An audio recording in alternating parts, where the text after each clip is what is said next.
नमः समयसाराय स्वानुभूत्या चकाशते चित्स्वभावाय भावाय सर्वभावान्तरक्षिदे वन्दितु सर्वसिद्धे ध्रुवम् अचलमणोभं गयं पते भुक्षामि समयपाहुडमिणमो सुध केवली भणिदम निज स्वरूप को परम रस जामे भरो अपार बंदों परमानंदमय समय सारय विकार कुंद कुंद मुनि चंदवर अमृत चंद मुनि आत्म रसी बनारसी बंदों पद अरविंद। श्रीमद् भगवत कुंद कुंदाचार्य देव द्वारा रचित समय सारजी परमागम के कर्ता कर्म अधिकार में गाथा 90 में बताया था। मिथ्यात अज्ञान अविरति भाव का कर्ता जीव है और 91 गाथा में बताया कि आत्मा जिस भाव को करता है उसका कर्ता स्वयं होता है। उस भाव के कर्ता होने पर उस आत्मा के साथ उद्गल द्रव्य स्वयं कर्म रूप परिणमन करता है। अब अज्ञान ही से कर्म उत्पन्न होता है। अज्ञान भाव के निमित्त से ही कर्म उत्पन्न होता है। यह बताने के लिए गाथा 92 अवतरित होती है कि वह अज्ञान भाव किस प्रकार होता है। परम पाड़म को बम अपाड़म पिय परम करिंतो सो अड़ाड़मयो जीवो कम्माणम कारयो होई पर को करे निज रूप अर निज आत्म को जो पर करे अज्ञानमय यह जीव ऐसे कर्म का कारक बने। अर्थ, जीव स्वयं अज्ञानमय होता हुआ पर को अपने रूप करता है और स्वयं को पर रूप करता है। इस प्रकार वह कर्मों का कर्ता होता है। टीका, यह आत्मा प्रगट अज्ञान से पर और आत्मा के विशेष का भेद ज्ञान नहीं करता हुआ पर को आत्मा और आत्मा को पर करता, इस प्रकार स्वयं अज्ञानमयी होता हुआ कर्मों का कर्ता होता है। इसे ही स्पष्ट करते हैं। जिस प्रकार शीत उष्ण का अनुभव कराने में समर्थ पुद्गल परिणाम की शीत उष्ण अवस्था पुद्गल से अभिन्न होने से आत्मा से नित्य ही अत्यंत भिन्न है, उसी प्रकार राग देश सुख दुख आदि पने अनुभव कराने में समर्थ राग देश सुख दुख आदि रूप पुद्गल परिणाम की अवस्था पुद्गल से अभिन्न होने से आत्मा से नित्य ही अत्यंत भिन्न है और उसके निमित्त से हुए उस प्रकार के राग देश आदि के अनुभव की आत्मा से अभिन्नता है, तब पुद्गल से नित्य ही अत्यंत भिन्नता है। फिर भी उस राग देश आदि का और उसके अनुभव का अज्ञान के कारण परस्पर भेद ज्ञान नहीं होने से एकत्व का निश्चय है। जैसे आत्मा की शीत उष्ण रूप परिणमन करने में असमर्थता है, उसी प्रकार राग देश सुख दुख आदि रूप भी अपने आप परिणमन करने की असमर्थता होने पर भी राग देश आदि पुद्गल परिणाम की अवस्था को उस रूप अनुभव कराने का निमित्त मात्र होने पर अज्ञानी आत्मा अज्ञान स्वरूप राग देश आदि रूप परिणमन करता हुआ अपने ज्ञान की अज्ञानता को प्रकट करता हुआ स्वयं अज्ञानमयी होता हुआ यह मैं रागी हूँ इत्यादि प्रकार से रागादि कर्म का कर्ता प्रतिभाषित होता है। अब भावार्थ कहते हैं, राग देश सुख दुख आदि अवस्था पुद्गल कर्म के उदय का स्वाद है, अतः यह पुद्गल कर्म से अभिन्न है, आत्मा से अत्यंत भिन्न है। जैसे शीतोष्ण अवस्था आत्मा से अत्यंत भिन्न है, आत्मा को अज्ञान के कारण इसका भेद ज्ञान नहीं है, इसलिए वह ऐसा जानता है कि यह मेरा स्वाद है। क्योंकि ज्ञान की स्वच्छता ऐसी ही है कि राग देश आदि का स्वाद शीतोष्ण की तरह ही ज्ञान में प्रतिबिंबित होने पर ऐसा प्रतीत होता है कि मानो ये ज्ञान ही है। अतः ऐसे अज्ञान के कारण इस अज्ञानी जीव को इनका कर्तृत्व सिद्ध होता है, क्योंकि इसको ऐसी मान्यता हुई है कि मैं रागी हूँ, द्वेषी हूँ, क्रोधी हूँ, मानी हूँ इत्यादि। इस प्रकार वह अज्ञानी जीव करता होता है।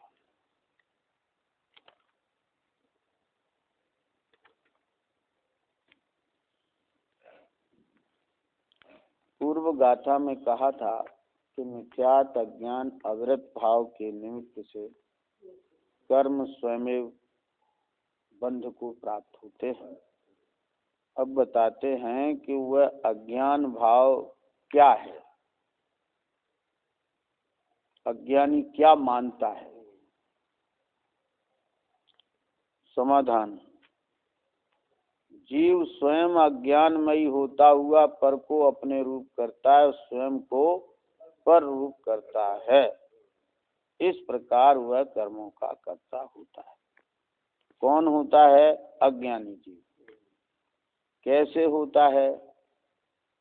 कर्मों का कर्ता अभिप्राय में होता है। समझ में आया ना? वास्तव में तो वह कर्म का कर्ता नहीं है, लेकिन वो कर्म का कर्ता अपने को मानता है। तो कैसे कर्मों का कर्ता बनता है? कि पर को अपने रूप और स्वयं को पर रूप करता है। पर को अपने रूप करता है। पर तीन प्रकार, नो कर्म, द्रव्य कर्म और भाव कर्म। नो कर्म शरीर और शरीर से संबंधित चेतन अचेतन पदार्थ, स्त्री पुत्र मित्र भाई बांधव मकान गाड़ी वाड़ी, ये सब जो है नो कर्म है। और ज्ञानावरण आदि 8 प्रकार के द्रव्य कर्म है। और मोह कर्म का जो उदय है वो भाव कर्म है। इस प्रकार इनको अपने रूप करता है। अपने रूप करता है माने इनको अपने रूप मानता है। ये मैं हूँ, आँख नाक कान वाला, चलने फिरने वाला, कारा गोरा लंबा गट्टा मैं हूँ, मनुष्य मैं हूँ। और ये सब मेरे हैं, जो इस शरीर से संबंधित हैं वे मेरे हैं, और जो इसके खिलाफ हैं वे मेरे दुश्मन हैं, विपक्षी हैं। इस प्रकार नो कर्म को अपना करता है। और द्रव्य कर्म के उदय 2 प्रकार से फलित होते हैं। अघातिया कर्म का उदय तो नो कर्म रूप से फलित होता है, और घातिया कर्म का उदय भाव कर्म रूप से फलित होता है। तो जब नो कर्म है, जो अघातिया कर्म है, और उसके उदय से जो नो कर्म होता है उसमें अपनत्व है, तो कार्य में अपनत्व होने से कारण में भी अपनत्व हो गया। इसी प्रकार जो घातिया कर्म है उसका विपाक है जो मोह कर्म का उदय, उसमें एकत्व होने से द्रव्य कर्म में एकत्व हो गया। अब मोह कर्म का उदय, अब देखो यहाँ खास तौर से इस बात को समझाने के लिए नो कर्म का और भाव कर्म को लिया। यहाँ द्रव्य कर्म की इस गाथा में चर्चा नहीं है। द्रव्य कर्म की चर्चा बस इतनी है कि उसका बंध होता है। लेकिन समझाया गया है यहाँ नो कर्म से भाव कर्म को और भाव कर्म से भिन्न आत्मा। तो यहाँ पहला एक दो पॉइंट हैं इसमें इस प्रकार से कि पर को अपने रूप करता है, स्वयं को पर रूप करता है। अब स्वयं पर को अपने रूप करता है, स्वयं को पर रूप कैसे करता है?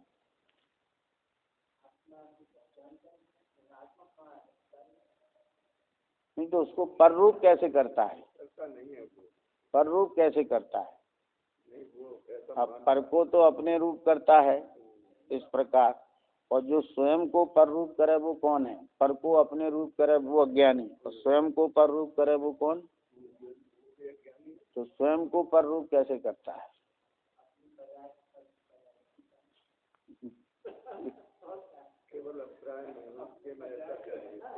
हाँ, भाव तो है अपना और मानता है पर का। क्या समझे? दुखी तो हुआ अपनी कसाय से और मानता है कि इसके कारण दुखी हूँ। क्या समझे? हाँ, इसने मुझे दुखी किया। दुखी तो हुआ अपनी कसाय से और माना उसने कि इसने दुखी किया। भाव तो है अपना विकारी और माना कर्म का। तो इस तरह से स्वयं को पर रूप करता है। तब अज्ञानी अपनी मान्यता में कर्मों का कर्ता होता है। काय में होता है? अपनी मान्यता में होता है, क्योंकि यह आत्मा अज्ञान से पर और आत्मा के भेद को नहीं करता। आत्मा को अनादि से अज्ञान है, और अज्ञान काय का है कि पर और आत्मा का भेद नहीं, भेद ज्ञान नहीं है कि ये पर है और ये मैं हूँ। ऐसा भेद ज्ञान नहीं करता हुआ पर को आत्मा और आत्मा को पर मानता हुआ स्वयं अज्ञानमयी होता हुआ कर्मों का कर्ता होता है। स्वयं अज्ञानमयी होता है। क्यों होता है अज्ञानमयी? कि अपने को पर करता है, पर रूप करता है, पर को अपने रूप करता है। क्यों करता है? कि स्व पर का भेद ज्ञान नहीं, स्व पर का भेद ज्ञान नहीं है, इसलिए ऐसा अज्ञान होता है, और ऐसा अज्ञान होने से वह कर्मों का कर्ता होता है। इस प्रकार आत्मा और परद्रव्य का एकत्व ही अज्ञान है। क्या अज्ञान है? परद्रव्य और आत्मा का एकत्व ही अज्ञान। क्या समझना? क्योंकि आत्मा और परद्रव्य का एकत्व ही, वो द्रव्य पर्याय का एकत्व को भी अज्ञान मानते हैं, उनका भी निराकरण हो गया। जो कहते हैं कि द्रव्य पर्याय का एकत्व करना अज्ञान है, मोटा मिथ्यात है, उनका भी इस कथन से निराकरण हो गया। आत्मा और परद्रव्य का एकत्व ही अज्ञान है। वास्तव में द्रव्य पर्याय का एकत्व अज्ञान नहीं है। द्रव्य पर्याय का एकत्व तो वस्तु का स्वरूप है। क्या समझना? हाँ, तो वस्तु का स्वरूप है। प्रश्न, अज्ञानी पर को अपने रूप कैसे करता है? स्पष्ट करो। इसके समाधान के लिए आचार्य ने दो प्रकार से पुद्गल द्रव्य की अवस्था से आत्मा की भिन्नता बताई है। क्या समझ? जरा ध्यान से समझो ये बात कि पर को अपने रूप कैसे करता है। यह समझाने के लिए पुद्गल द्रव्य की अवस्थाओं से आत्मा की भिन्नता बताई। एक अवस्था बाहर की है और एक अवस्था भीतर की है। बाहर की क्या है कि शीतोष्ण अवस्था, और अंदर की क्या है कि राग द्वेष सुख दुख। बाहर में पुद्गल परिणाम की शीतोष्ण अवस्था से और अंतरंग से राग द्वेष सुख दुख आदि रूप पुद्गल की अवस्था से आत्मा की अत्यंत भिन्नता दिखाई है। क्या समझ? वही बात चल रही है जो गाथा 75 में कही थी। वहां भी स्पर्श रस गंध वर्ण में पुद्गल व्यापक है, नो कर्म का परिणाम, और कर्म के परिणाम में राग देश सुख दुख, उसमें पुद्गल व्यापक है। तो एक बाहर है और एक अंतर में। प्रश्न खड़ा होता है कि पूर्व गाथा की टीका में राग देश का कर्ता जीव कहा था, अब राग देश सुख दुख आदि अवस्था पुद्गल की कही, तो कैसे? बड़ी समस्या है। इस समस्या का अगर हल नहीं हुआ तो समय सार समझ में बिल्कुल नहीं आ सकता। इसीलिए समय सार के व्याख्याताओं की जो है व्याख्या गड़बड़ हो रही है। क्यों गड़बड़ हो रही है? कि दो प्रकार के राग देश हैं, ये मान के नहीं चल रहे हैं, जीव का ही भाव मान रहे हैं, इसलिए गड़बड़। अब वो ऐसा मान लेते हैं कि जहाँ पुद्गल के राग देश कहे कि वहाँ तो पर्याय भिन्न बताइए, और जहाँ जीव के राग देश कहे वहाँ जीव का दोष बताया है, पर्याय का दोष बताया है, ऐसी कल्पना कर लेते हैं। और एक ही गाथा में दोनों तरह की बात हो तो निरी जगह, कई जगह एक ही गाथा में दिखाई, देखो जी पुद्गल के बताए जा रहे हैं, वो जीव के बताए जा रहे हैं, और जाऊ में बता रहे हैं हम आपको ज्ञान। पूर्व गाथा की टीका में राग देश का कर्ता जीव कहा था, अब राग देश सुख दुख आदि अवस्था पुद्गल की कह रहे हैं, तो कैसे? सुनो, यहाँ जो राग आदि की अवस्था पुद्गल की कही सो पुद्गल की ही है, क्योंकि वह पुद्गल से अभिन्न होने से आत्मा से नित्य ही अत्यंत भिन्न है, ऐसा लिखा है इसमें। पुद्गल से अभिन्न होने से आत्मा से नित्य ही अत्यंत भिन्न, सदैव भिन्न है। कैसी? अत्यंत भिन्न है, और पुद्गल से अभिन्न है। अब बताओ इसे जीव का कैसे मान लिया जाए? और अगर तुम इसे जीव का मानते हो तो बहुत बड़ी गलती है। जैसे वो शरीर को अपना मानता है तो वो पर को अपने रूप करता है, ऐसे ही तुम अपनी पर्याय को पर रूप करते हो। पूर्व गाथा में कहा था कि आत्मा विकारी भावों का निमित्त होने पर पुद्गल कर्म रूप परिणमन करता है। क्या 91 गाथा में कहा था कि आत्मा के विकारी भावों का निमित्त होने पर पुद्गल कर्म रूप परिणमन करते हैं। अब कहते हैं पुद्गल की कर्मोदय रूप रागादि अवस्था का निमित्त होने पर आत्मा में रागादि का अनुभव होता है। समझ गए ना? 91 गाथा में भी निमित्त बताया और इसमें भी बताया। इसमें 91 गाथा में कैसे बताया कि जीव के मिथ्यात अज्ञान अवृत भाव से पुद्गल की कारमाण वर्गणाएं कर्म रूप परिणमन करती हैं। इसमें ये बताते हैं कि पुद्गल कर्मोदय की रागादि अवस्था का निमित्त होने पर आत्मा में रागादि का अनुभव होता है। यह राग देश आदि के अनुभव की आत्मा से अभिन्नता है ता पुद्गल से नित्य ही अत्यंत भिन्नता है। क्या लिख रहे हैं? रागादि अवस्था का निमित्त होने पर आत्मा में रागादि का अनुभव होता है। निमित्त होने पर? हाँ, माने मोह कर्म का उदय रूप जो मोह राग देश रूप पुद्गल के परिणाम हैं, उसका निमित्त होने पर जीव के रागादि का अनुभव होता है। क्या समझ में? रागादि का अनुभव होता है माने रागादि का सच्चा ज्ञान होता है, ऐसा नहीं। कैसा? कि वो अनुभव में रागादि होते हैं, पर में इष्ट बुद्धि और पर में अनिष्ट बुद्धि। ऐसे यह राग देश आदि के अनुभव की आत्मा से अभिन्नता है। देखो ये आत्मा के आ गए ना।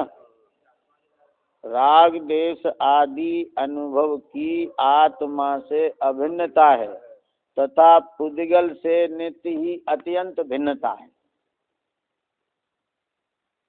क्या समझ? पुद्गल से अत्यंत भिन्नता है और आत्मा की अभिन्नता है। तो राग देश रूप जो अनुभव है वो जीव का है, उससे आत्मा की अभिन्नता है और पुद्गल से नित्य ही उसकी अत्यंत भिन्नता है। और जो पौद्गलिक राग देश है उसकी आत्मा से अत्यंत भिन्नता है और पुद्गल से अभिन्नता है। भावार्थ में कहा, देख लो आप, पृष्ठ है 300 नीचे। राग देश सुख दुख आदि अवस्था पुद्गल कर्म के उदय का स्वाद है। राग देश सुख दुख आदि अवस्था पुद्गल कर्म के उदय का स्वाद है, अतः वह पुद्गल कर्म से अभिन्न है, आत्मा से अत्यंत भिन्न है। क्या समझ में है? कैसे? जैसे शीत उष्ण अवस्था आत्मा से अत्यंत भिन्न है। क्या? कैसे अत्यंत भिन्न है? जैसे शीत उष्ण अवस्था आत्मा से अत्यंत भिन्न है, वैसे ही राग देश सुख दुख आदि अवस्था आत्मा से अत्यंत भिन्न है। क्या? पुद्गल कर्म के उदय का स्वाद है, माने पुद्गल कर्म के उदय का अनुभाग है, विपाक है। जैसे मिश्री का स्वाद मीठा है, मिश्री का स्वाद मीठा है। अब कैसे मालूम मीठा है? उसका अनुभव मिठास हुआ, तो अनुभव मिठास हुआ, इससे उस निमित्त की सिद्धि हुई कि मिश्री मीठी है। क्या समझ? दो डेल पड़े थे, ये नमक है कि फिटकरी है? क्यों? तो चाक के पता लगा कि ये नमक है, ये फिटकरी है और ये मिश्री है। चाखने से पता लगा ना। तो वो अनुभव तो हुआ जीव को, मीठे का, खारे का, कसैले का अनुभव तो हुआ जीव को। तो वो अनुभव का वो निमित्त है, इससे ज्ञात हुआ कि जे मिश्री का डेला है और जे फिटकरी का है और जे नमक का है। तो ऐसे ही ये मोह राग देश सुख दुख आदि अवस्था जो पुद्गल कर्म के उदय का स्वाद है, माने अनुभाग है, वह पुद्गल कर्म से अभिन्न है, आत्मा से अत्यंत भिन्न है। अब एक ही गाथा में दो बात थोड़ी कहेंगे। एक तो बता रहे आत्मा से, एक तो राग देश आत्मा से अभिन्न है और एक राग देश पुद्गल से अभिन्न है। दोनों बता रहे ना। कैसे? कि जैसे शीत उष्ण अवस्था आत्मा से अत्यंत भिन्न है, ऐसे ही राग देश सुख दुख आत्मा से अत्यंत भिन्न है। क्या? इस प्रकार यहाँ पुद्गल रागादि जीव रागादि भावों की अत्यंत भिन्नता दिखाई।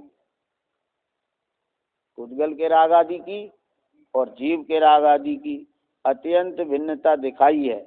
यहाँ गाथा 91 में कर्म परिणाम में जीव का भाव निमित्त बताया और अब गाथा 92 में कर्म के राग आदि परिणमन में जीव के भावों का निमित्त बताया।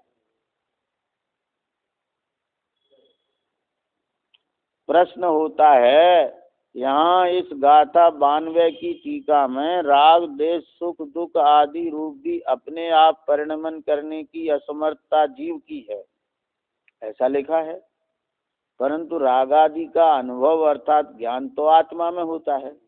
ऐसा कथन होने से स्पष्ट ही है कि जीव की पर्याय में होने वाले राग आदि भावों का कर्ता आत्मा नहीं है, इसलिए यहाँ राग आदि भावों को पुद्गल में डाल दिया है, सम्मिलित कर दिया है। अतः राग आदि भावों की भिन्नता कहने से यहाँ दया दान व्यवहार रत्नत्रय के विकल्प भी आत्मा से अत्यंत भिन्न होने से पुद्गल के ही कहे आपका अभिप्राय। इस प्रकार की मान्यता चल रही है, इसलिए यह मान्यता प्रश्न में रखी गई है। क्या समझ में आ गया कि फिर बताऊं? कि राग देश सुख दुख आदि रूप अपने आप परिणमन करने की असमर्थता है जीव की, ऐसा लिखा है। परंतु राग आदि का अनुभव अर्थात ज्ञान आत्मा में होता है, राग आदि नहीं होते, आत्मा में ज्ञान होता है। ऐसा कथन होने से स्पष्ट है कि जीव की पर्याय में होने वाले राग आदि भावों का कर्ता आत्मा नहीं है। वो जीव की पर्याय में रहे लेकिन आत्मा कर्ता नहीं है, इसलिए यहाँ राग आदि भावों को पुद्गल में डाल दिया है। क्या समझ?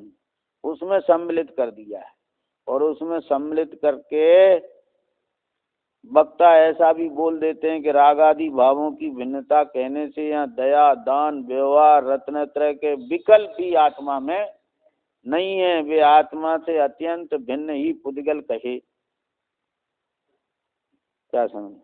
दया दान व्यवहार रत्नत्रय का विकल्प, स्वाध्याय का विकल्प, पूजा का विकल्प, सामायिक का विकल्प, वो सब पुद्गल में डाल दिए।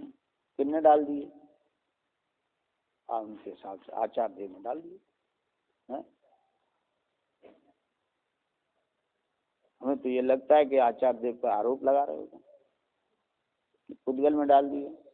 अरे जीव को जीव और पुद्गल को पुद्गल बताएंगे कि वे जीव की भाव को पुद्गल में डालेंगे? पुद्गल में डाल हैं? अपन अनादि काल से पर को अपना मान रहे हैं, और वे अपनी पर्याय को पर। क्या विचित्र बात है? क्या पंचम काल है, हो गया प्रचार, हो ही गया। समाधान: एक द्रव्य के परिणाम को दूसरे द्रव्य में डालना, सम्मिलित करना व्यवहार तो हो सकता है, और ऐसी दो द्रव्यों की अभिन्नता जानना अज्ञान है। समझ में आना? माने जीव की पर्याय को पुद्गल में डालना, मालना, मिला लेना, ये सब अज्ञान है। ऐसे अज्ञान का ही तो यहाँ निषेध है, इसी का तो निषेध है यहाँ, और इसी बात की पुष्टि समय सार से की जा रही है। बड़े अफसोस की बात है, इसी बात का तो निषेध है यहाँ कि जो पुद्गल से अत्यंत अभिन्न है। क्या समझ? तो वो जीव की पर्याय कैसे हो जाएगी पुद्गल से अत्यंत अभिन्न है? और जीव से अत्यंत भिन्न लिखा है, तो जीव की पर्याय जीव से अत्यंत भिन्न, कि यही तो अध्यात्म का अत्यंत भाव है। ये अध्यात्म का अत्यंत भाव है। कल्पना है तुम्हारी, शास्त्र में कहीं नहीं लिखा कि अत्यंत भाव का ये अर्थ होता है। अत्यंत भिन्न दो द्रव्यों में होता है अत्यंत भिन्नता। ऐसे फिर भी इन गाथाओं में जीव के भावों को पुद्गल में मिलाने का अर्थ करना तो अनर्थ ही है, क्योंकि यहाँ टीका में स्पष्ट लिखा है। क्या लिखा है? कि अज्ञानी आत्मा, पहली बात तो ये अज्ञानी आत्मा, अज्ञानी पर्याय नहीं लिखी कहूँगी, अज्ञानी आत्मा अज्ञान स्वरूप राग देश आदि रूप परिणमन करता हुआ, अपने ज्ञान की अज्ञानता को प्रकट करता हुआ, स्वयं अज्ञानमयी होता हुआ। क्या टीका में लिखा है ना? अज्ञानी आत्मा अज्ञान स्वरूप राग देश आदि रूप परिणमन करता हुआ। तो देखो अब राग देश रूप परिणमन कर रहा है, तो राग देश रूप परिणमन कर रहा है तो भिन्न कैसे हो गया? है? अपने ज्ञान की अज्ञानता को प्रकट कर रहा है, ज्ञान की अज्ञानता को प्रकट करता हुआ स्वयं अज्ञानमयी होता हुआ यह मैं रागी हूँ इत्यादि प्रकार से रागादि कर्म का कर्ता प्रतिभाषित होता है। इसलिए इस प्रकार उद्गल रागादि से अत्यंत भिन्न ही है। क्या सिद्धि हुई इससे? उद्गल रागादि से अत्यंत भिन्न ही है। इनमें एकत्र करके अज्ञानी स्वयं रागादि रूप परिणमन करता है। क्या परिणमन करता है? हाँ, एकत्व करके अज्ञानी स्वयं रागादि रूप परिणमन करता है। रागादि को अपने मानता है तो अपने को अपने मानना भूल नहीं है, उद्गल के रागादि को अपना मानना भूल है। अज्ञानी स्वयं रागादि रूप परिणमन करता है तो दया दान आदि के विकल्पों को उद्गल का जानना मानना कहना ये सब मूल कथन से विपरीत ही है। जीव की पर्याय में राग आदि कहकर यदि पुद्गल में डालोगे तो इस न्याय से अज्ञान को भी पुद्गल में डालना होगा। क्या समझ में आया? यहाँ अज्ञानी बता रहे हैं तो अज्ञान जब राग देश जब पुद्गल में डाल दोगे तो अज्ञान भी पुद्गल में डाल दोगे। क्यों सा? अज्ञान तो इसमें यहाँ पुद्गल में डाला नहीं गया। अज्ञान तो तुम भी नहीं पुद्गल में कह रहे, तुम भी कह रहे हो कि राग आदि को अपना मानता है, वो अज्ञानी है। जब राग आदि को पुद्गल में डाल दिया तो अज्ञान को भी पुद्गल में डालो। अज्ञानी आत्मा इस मूल वचन से विपरीत होगा, क्योंकि यहाँ अज्ञानी आत्मा लिखा है। क्या लिखा है? अज्ञानी आत्मा। यहाँ रागादि अनुभव ज्ञान को आत्मा कहने का तात्पर्य है समय सार में अनुभव गम्य रागादि के कथन की मुख्यता रहती है। क्या? एक ये विशेष बात है, ये बहुत समय सार के अभ्यासियों के ख्याल में नहीं है। क्या? कि ये ग्रंथ अनुभव गम्य होने से इसमें ज्ञान के मिथ्यात अज्ञान अवृत्ति और सम्यक दर्शन ज्ञान चारित्र की मुख्यता है। श्रद्धा चारित्र के गुणों के परिणमन की यहाँ मुख्यता नहीं है। क्या समझना?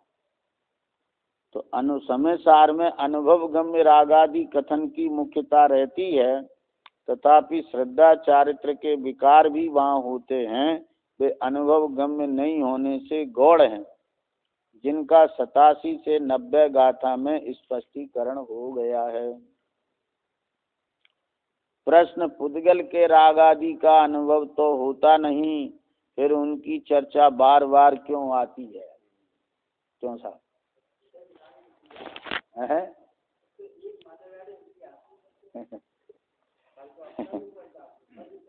समझने की बात। पुद्गल के राग आदि का अनुभव तो होता नहीं है, फिर उनकी चर्चा बार बार क्यों आती है? सुनो इसका समाधान। मोह के उदय रूप राग देश आदि पुद्गल परिणाम की अवस्था का निमित्त होने पर जो अज्ञानमयी राग देश रूप अनुभव जीव का ही है, अतः उस अनुभव का कर्ता जीव ही है। और जो पौद्गलिक राग देश हैं वे आत्मा से अत्यंत भिन्न होने से निमित्त मात्र हैं, वे जीव में होने वाले राग देश के कर्ता नहीं, निमित्त मात्र हैं। जैसे मिश्री का अनुभव होता है तो ज्ञान होता है कि मिश्री मीठी है, ऐसे ही राग देश होता है तो उसका निमित्त का ज्ञान होता है कि राग देश कर्म का उदय है, मोह का उदय है। जीव में होने वाले राग देश के कर्ता वे नहीं हैं। कौन? जो पौद्गलिक राग देश हैं। अज्ञानी को राग देश रूप अनुभव कराने में पौद्गलिक राग देश समर्थ निमित्त हैं। क्या समझ में आया? अज्ञानी को राग देश रूप अनुभव कराने में पौद्गलिक राग देश समर्थ निमित्त हैं। समझ में आना? यहाँ ध्यान रखना कि राग देश रूप अनुभव कराने में राग देश का ज्ञान ऐसा नहीं समझना। क्या है? तो ज्ञान में ही हाँ, राग का उदय होता है तो प्रीति भाव होता है। तो इस प्रकार राग देश रूप अनुभव कराने में पौद्गलिक राग देश समर्थ निमित्त हैं, अर्थात जहाँ पौद्गलिक राग देश का निमित्त होता है वहाँ अज्ञानी आत्मा अज्ञान स्वरूप राग देश आदि रूप स्वयं परिणमन करता है। 91वें गाथा में जीव के भाव को निमित्त बताया और कर्म को नैमित्तिक बताया। अरे यहाँ 92वें गाथा में कर्म के उदय को निमित्त बताया और जीव का भाव नैमित्तिक बताया। तो जैसे जीव का भाव कर्म बंध का कारण है, ऐसे ही मोह कर्म का उदय जीव के रागादि भाव होने का कारण है। तो जहाँ पौद्गलिक राग देश समर्थ निमित्त हैं, समर्थ निमित्त है माने वहाँ होता ही ऐसा। जहाँ पौद्गलिक राग देश का निमित्त होता है वहाँ अज्ञानी आत्मा अज्ञान स्वरूप राग देश आदि रूप स्वयं परिणमन करता है। तीसरी बात है कि जीव पौद्गलिक राग देश रूप होता नहीं, फिर भी उनके निमित्त से रागादि रूप अनुभव कैसे? क्या बात समझ में आ रहा? प्रश्न कि पौद्गलिक राग देश रूप होता है नहीं, फिर भी उसके निमित्त से राग आदि रूप अनुभव कैसे? इसको समझाने के लिए स्वयं आचार्य देव ने पहले शीत उष्ण अवस्था और उसके अनुभव की बात की। जैसे शीत उष्ण अवस्था रूप पुद्गल परिणाम जीव को शीत उष्ण अनुभव कराने में समर्थ निमित्त है। क्यों सा? ठंड ज्यादा है, सर्दी बढ़ गई।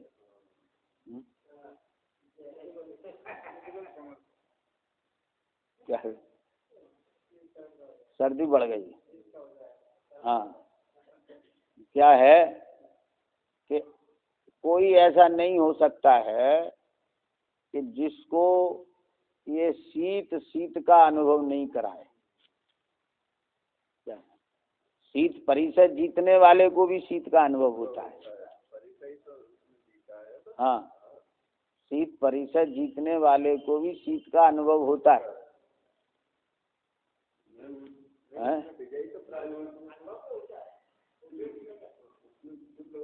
अरे तो जब उपयोग ही ना बात का मतलब, जब वो उपयोग उसको ज्ञेय नहीं बना रहा है, बस दूसरी चीज में दूसरा अनुभव है रहा। हाँ, तो क्या कह रहे हैं कि जैसे शीत उष्ण अवस्था रूप पुद्गल परिणाम जीव को शीत उष्ण अनुभव कराने में समर्थ निमित्त है। क्या समझ में? ऐसा लिखा है, अनुभव कराता है, लिखा है ना इसमें। हाँ, जैसे आत्मा की शीत उष्ण रूप परिणमन करने में असमर्थता है,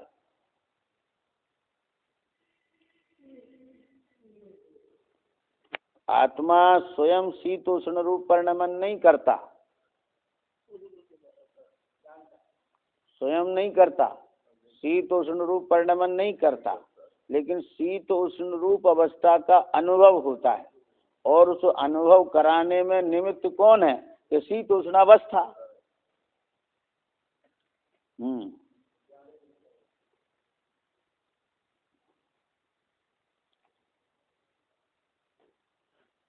शीत उष्ण अवस्था रूप पुद्गल परिणाम जीव को शीत उष्ण अनुभव कराने में समर्थ निमित्त है। उसी प्रकार पुद्गल परिणाम में राग देश जीव को राग देश रूप अनुभव कराने में समर्थ निमित्त है। यह अनुभव ही संसार स्वरूप दुखदायी है, इसीलिए इसकी चर्चा बार बार आती है। समझ में आया ना? टाइम तो हो रहा है।